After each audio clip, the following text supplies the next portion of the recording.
ایک بنیادی سوال جو اٹھایا جاتا ہے کہ اتنی اصلاحی تنظیمیں ہیں، تحریکیں ہیں اور اتنے ادارے ہیں، فورسز ہیں، لیکن اس کے باوجود کرائم کا ریشو دن بدن بڑھ رہا ہے، جرائم کی تعداد میں اضافہ ہو رہا ہے، معاشرے کا بگاڑ کسی طرح کم نہیں ہو پا رہا، اصلاح کی کوششیں کبھی کبھی ہمیں ضائع ہوتی نظر آتی ہیں۔ اس کی وجہ کیا ہے؟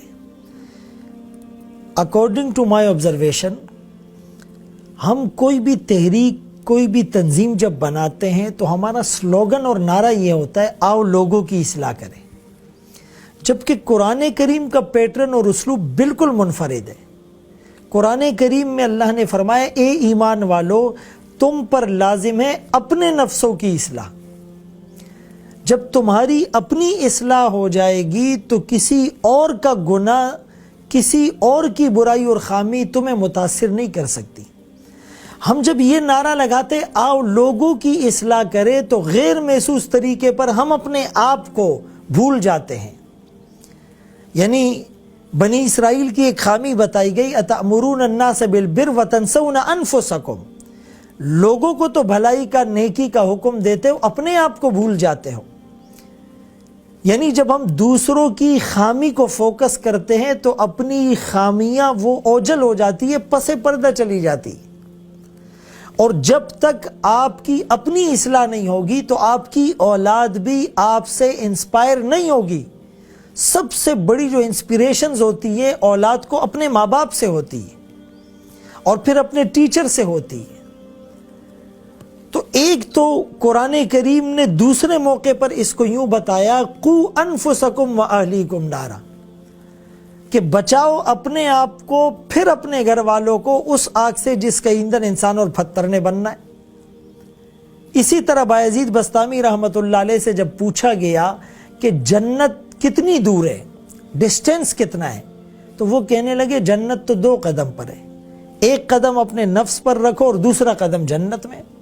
تو کسی طرح ہم نے ریئلائز کرنا ہے، انالائز کرنا ہے، اس بات کو ہم نے ایڈمٹ کرنا ہے کہ سب سے زیادہ خامی میرے اندر ہے، میرے بول کیسے ہیں، میرا کردار کیسا ہے، میری گفتار کیسی ہے، میرا وے آف پریزنٹیشن کیسا ہے۔ میں اصلاح کے نام پر لوگوں کی عزت نفس مجروح تو نہیں کر رہا، میں دعوت کے عنوان سے لوگوں پر تنقید کے نشتر تو نہیں چلا رہا۔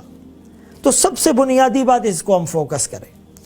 دیکھیں معاشرے میں جتنا بھی آپ کو بگاڑ نظر آئے گا، یعنی وہ روحانی طور پر اگر ہم اس کو اسپریچول وے میں دیکھیں تو یا تو آنکھ کا غلط استعمال ہوگا یا زبان کا غلط استعمال ہوگا۔ اسی لیے رسول اللہ صلی اللہ علیہ وسلم نے جب معاذ ابن جبل رضی اللہ عنہ کو فرمایا کہ اپنی زبان کو قابو میں رکھو، املک علیک لسانک، کنٹرول یور ٹنگ، تو وہ کہنے لگے کہ زبان کی وجہ سے بھی لوگ جہنم میں جائیں گے؟ تو آپ صلی اللہ علیہ وسلم نے فرمایا کہ یہ جتنے بھی لوگ جہنم میں گریں گے، حصائد السنتہم، یہ زبان کی تباہ کاریاں ہوگی۔ ہمارے ایک غلط بول سے، ایک غلط سٹیٹمنٹ اور سینٹیمنٹ سے لوگوں کے کتنے جذبات مجروح ہوتے ہیں۔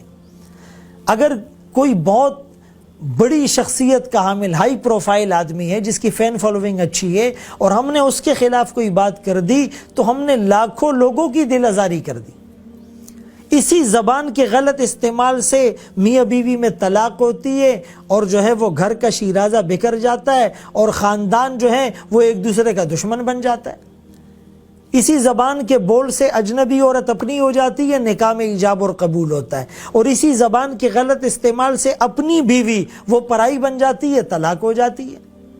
ایک تو زبان کا غلط استعمال، اور کسی نے کیا خوب کہا کہ 22 ویلر ٹرالر کو بریک لگانا آسان ہے، زبان کو بریک لگانا مشکل ہے۔ اسی لیے اللہ کریم نے 32 تالے دانتوں کی شکل میں اور 2 دروازے ہونٹوں کی شکل میں دیے ہیں، اور اللہ نے اگر کان 2 دیے، آنکھیں 2 دی تو زبان 1، کہ آدمی دیکھے زیادہ چیزوں کو، سنے زیادہ اور بولے کم۔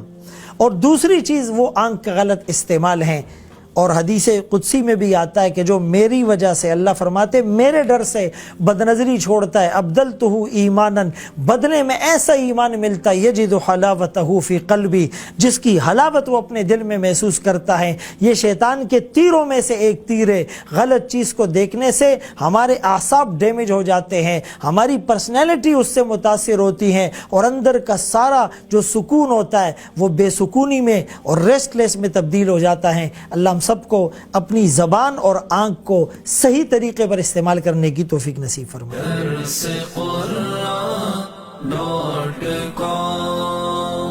www.darsequran.com